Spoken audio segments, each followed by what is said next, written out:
Hello film fans, and welcome to Class Act, a series where we break down movies sequence by sequence in order to better understand how they were written. In this episode, we'll tackle one of my personal favorites of the standalone Marvel films, 2016's Dr. Strange, written by John Spaiths, Scott Derrickson, and C. Robert Cargill. Now, I know die-hard Marvel fans kind of go back and forth on this one, but whatever your opinion of Dr. Strange is, it's actually a great film to study, especially if you're trying to learn the basics of three-act structure, because it follows this structure almost down to the minute, with the story broken into three distinct acts. The first act ends at minute 31, and the second act ends at minute 86, with the inciting incident at minute 12, the midpoint at minute 60, and the climax at minute 91. Alright, so let's go piece by piece through the structure of the movie, starting with the first 5 minutes, the opening teaser. Two things are established in this sequence. First, similar to the introduction of Red Skull and Captain America, we meet our villain, Caecilius, and get a sneak peek at his evil plan, stealing a forbidden page from the mystical book of Cagliostro. Second, in an exciting chase sequence, the scene establishes what the rules look like in the world of this film, giving the audience an appetizer for the unique thrills and surprises they can expect to see over the next 105 minutes. Caecilius gets away with the forbidden page, and the story is off and running, bringing us into sequence number 2, minutes 5 through 12, the introduction of the protagonist. We meet Stephen Strange in his element, doing what he does best, saving lives and making snarky comments to people. You came to me. Yeah, well, I needed a second opinion. You had a second opinion. What you needed was a competent. The key element of this sequence is that it establishes Stephen's normal, everyday world, a world in which he's the smartest guy in every room with the steadiest hands in all of medicine. Second, but perhaps more importantly, the sequence also establishes Stephen's fatal flaw, his ego.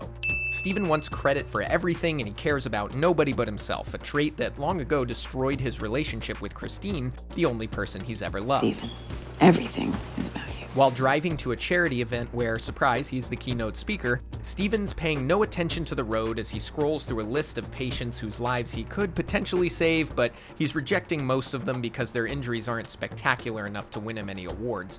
And because his fatal flaw is distracting him from driving, he loses sight of an oncoming car, leading us to the first major plot point at minute 12, the inciting incident. In this moment, Stephen swerves off the road and goes tumbling down the mountain, crushing his perfect hands in the process. Now, it's important to note what the universe is asking of Stephen in this moment. In his old life, his flaw was kind of justified because he was the doctor most capable of fixing the exact injuries that he now has. But now, the universe is challenging him to not only let someone else take the wheel on his recovery, but let go of his ego entirely and admit the difficult truth that he doesn't actually know everything in the universe. No one could have done better. I could have done better.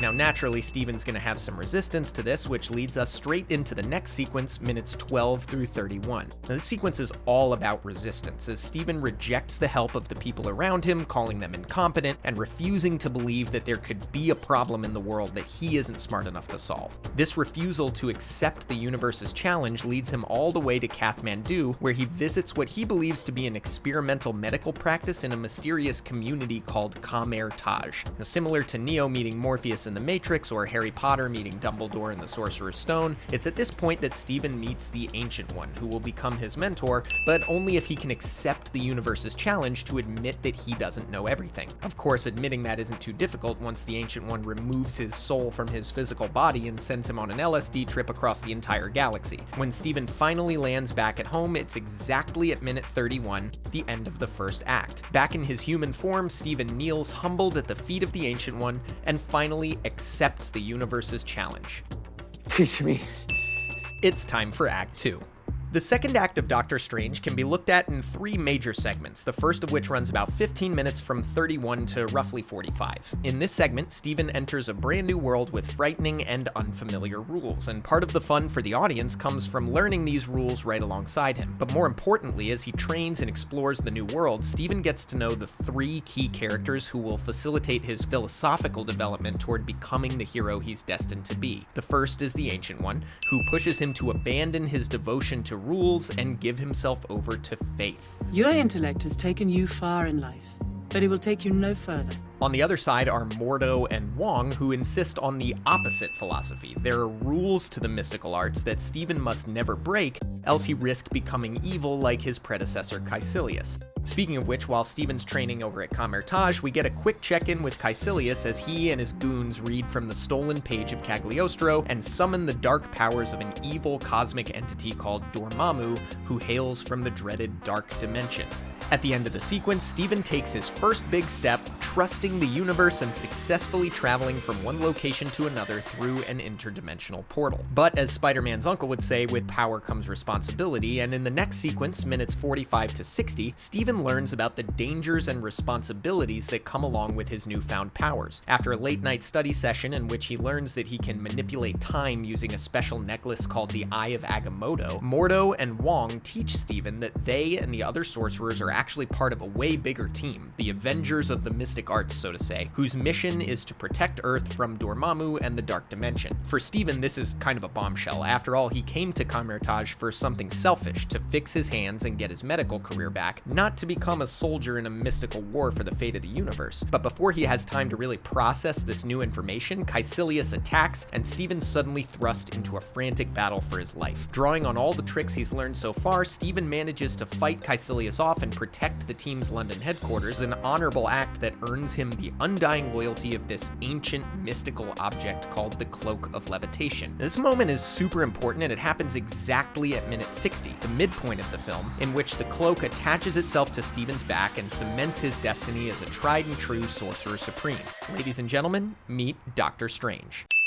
Unfortunately, the victory is short-lived as we now enter the back half of Act 2, a 26-minute segment in which just about everything that could possibly go wrong does. First, Dr. Strange learns that his mentor, the Ancient One, has been lying to him, drawing power from the Dark Dimension in order to sustain her own immortality. Caecilius escapes, mortally wounding Dr. Strange in the process and forcing him to flee to his old hospital, where Christine races against the clock to save his life. This conveniently gives Dr. Strange an opportunity to finally overcome his fatal flaw from the beginning, let go of his ego, and admit that he is not and never was a perfect person. Christina, I am so sorry. But there's barely enough time for him to apologize to Christine, as Caecilius comes back even stronger, using every rule, tool, and trick we've seen in the film so far in order to kill Dr. Strange and gain the upper hand. At the last minute, the Ancient One jumps in and sacrifices herself to save Dr. Strange's life, and although he and Christine do everything in their power to save her, it's too little too late. In my personal favorite moment of the film, we now come to the end of Act 2, in which the Ancient One leaves Dr. Strange with one final lesson before dying. It's not about you.